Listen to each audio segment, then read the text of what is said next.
बोल बम जय शिव जय शिव।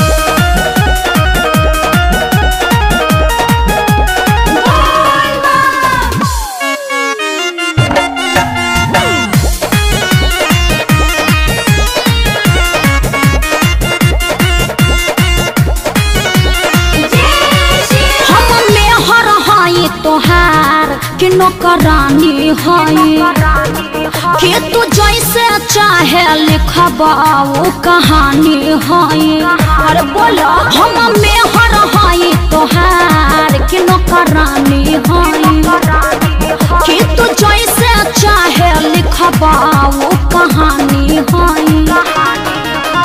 हर साल देवा घर जाला अकेले असहम हो जाए।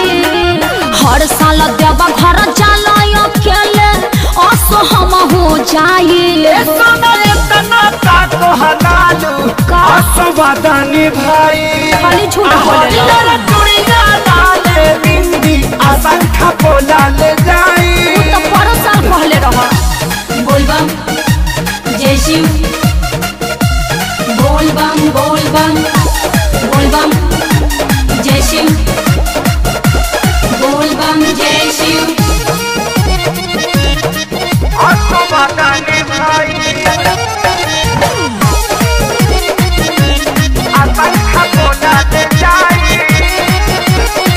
तोहराए भुलावैला से ना भुलाए बात जानला हाँ न कहबा तबले खाना न खाए अब तू मानला।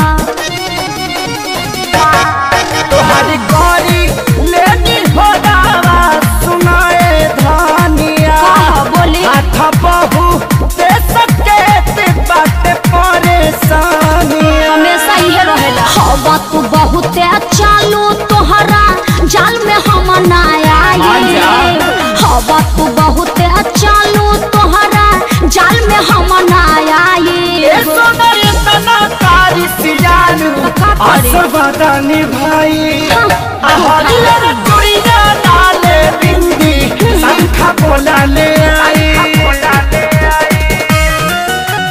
बोल बम जय शिव जय शिव।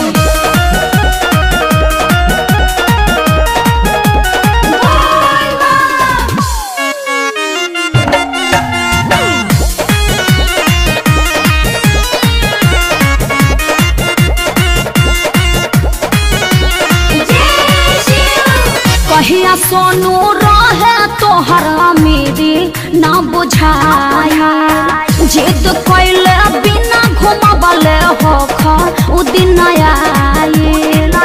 आज ले कहियो घुमैला नइखेनु कारी हमारा सरकारी का करी हम पैसो काटे जिंदगी कुंदन खेसारी। हाँ सुन लो कैला जकवनो धोखा तोहके एह बेरा बताए। कैला जकवनो धोखा तोहके एह बेरा बताए। असरदानी भाई सही कहता नाले बिंदी संखा बोला ले आई। हम मेहर है तोहार के नौकरानी है कि तू जैसे चाहे लिखबा वो कहानी है। अरे बोलो हम मेहर है तोहार के नौकरानी है कि तू जैसे चाहे लिखबा वो कहानी है। हर साल देवा घर जाला अकेले असहम हो जाए। हर साल देवा घर जाला अकेले असहम हो जाए। असरदानी भाई खाली झूठ बोले नाले बिंदी असंख्य बोला ले जाई। अच्छा ठीक है बाबू देख लेता नहीं।